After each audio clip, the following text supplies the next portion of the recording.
So we look at every post our users publish, right? Of course we do. But we don't just look at whether they perform or not.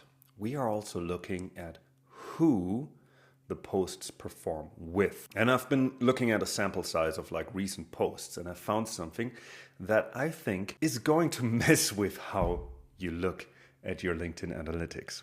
The posts getting 3 times more raw engagement. They are attracting worse quality audiences than posts that barely hit 30 likes. And that's not really counterintuitive. It's actually structural. And once you understand why, you'll stop treating engagement as the one metric that matters. I built ContentIn, 5,500 users on the platform, and we track audience quality per post. Not just likes and impressions, but who's actually engaging. Are they your buyers? Are they your ICP?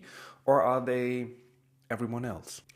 We have an internal metric for this called AQS, the Audience Quality Score. 0 to 100 per post, and the platform scores every lead automatically for you. Today I want to show you what the data actually says about which type of content attracts buyers and which ones attract randos. 2 things.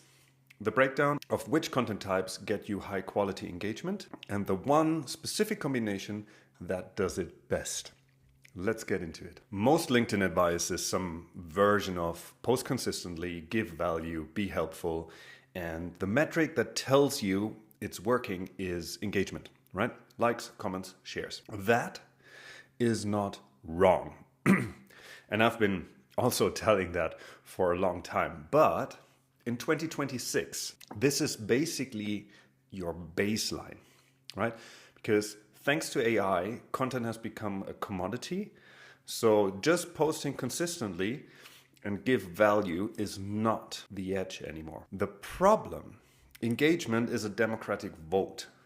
Buyers and non-buyers both click like, and right now you have no way to tell which is which from your notifications. So we pulled a sample of 500 leads and classified them by ICP fit to their respective profile. And the platform scores leads automatically across for all users. So this is a sample that we just took of like 500 of the recent weeks. 53% of the engagers are noise. Score 0 to 25.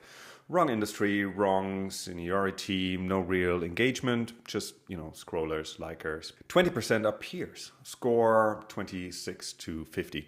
Other founders, fellow marketers, if you're into marketing, just people doing the same stuff and trying to, work with your audience as well. Your competition, basically. 16% are what we call Near-ICP, so close but not quite your buyers. And 11% are genuine ICP, actual buyers, people who could purchase. That last number, obviously, is the one worth sitting with, right? And here's the part that actually hurts. The peer tier, score 26 to 50, essentially your competitors on LinkedIn. They have the highest average interactions per lead. 5.0 interactions, 1 comment on average. Your actual ICP, 1.9 interactions, 0.3 comments. So the people that are most likely to buy from you are less engaged. The people who engage most visibly with your content are often the people least likely to buy from you. And your actual buyers are mostly quiet. The silence from your ICP is not a rejection though. It's due diligence, right? They're reading, they're watching your profile. They're just not commenting, great post. If you want to dig down deeper on this and check your own audience quality, link is in the description. ContentIn tracks this per post and we optimize your content strategy and your content based on this metric. It's a leading metric for the system. Let's keep going. So we looked at 160 posts for this with full tracking.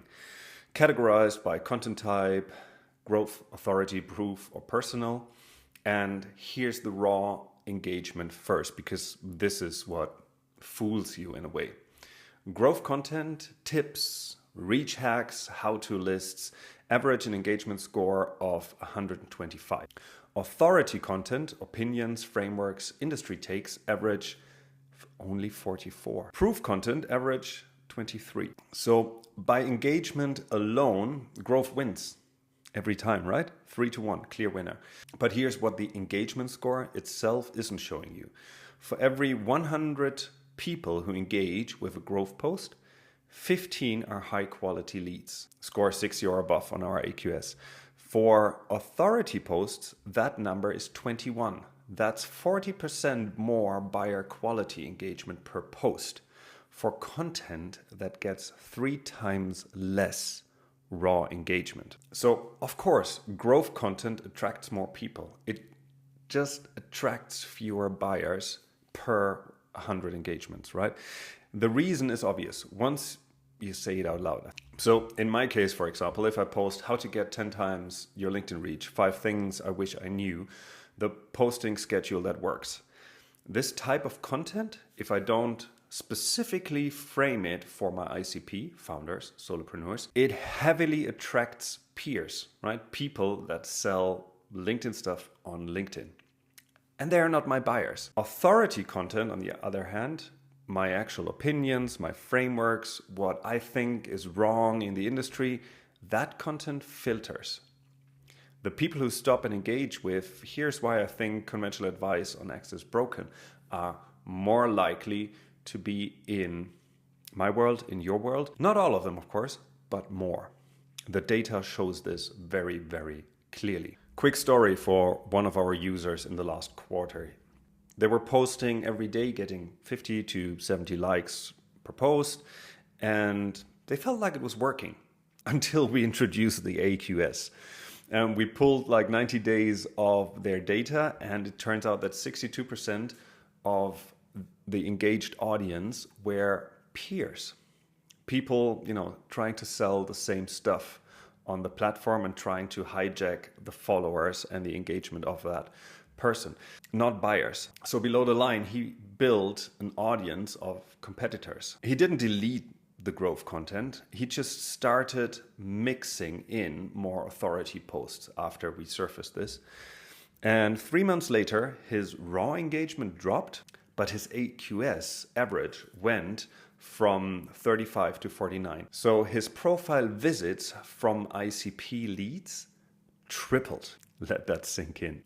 And you might have seen this in your own data. With LinkedIn's latest algorithm updates, all of this becomes more urgent. With 360 Brew, the big change is that LinkedIn now reads your full activity context, not just your latest post. Your last 60 to 90 days of posts, comments, engagement, who you interact with, and it builds what they call a topic footprint for your account. And the implication of that is if your content consistently attracts the wrong people, peers, noise, other founders doing the same thing that you're doing, LinkedIn's model adapts to that pattern.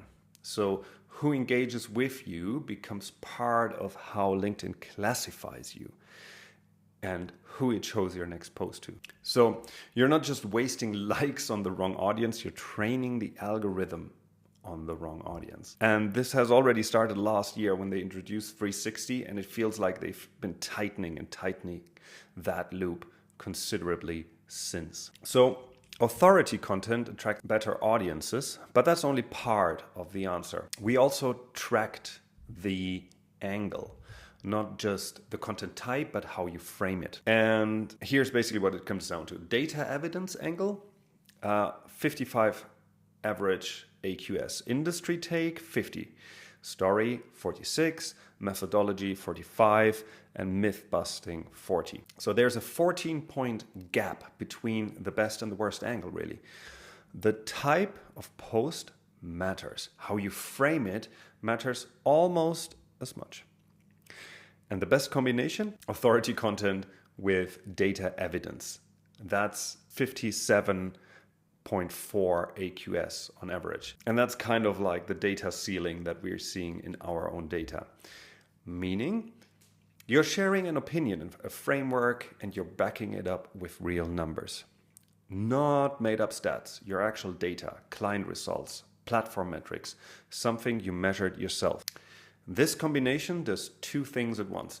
It signals you're in the field, not just talking about the field, and it gives your buyers something concrete to evaluate, which is exactly what due diligence looks like from the buy side, right?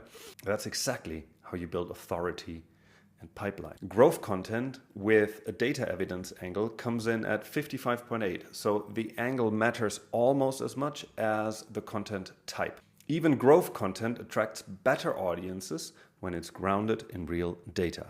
So if your results look anything like this, you don't need to delete your growth content or stop doing it altogether. That's not the lesson here. The lesson is, if you're writing authority content to attract buyers and you're measuring its success by engagement, you will always think it's failing because it gets 3 times less engagement than the growth content next to it. That comparison is misleading.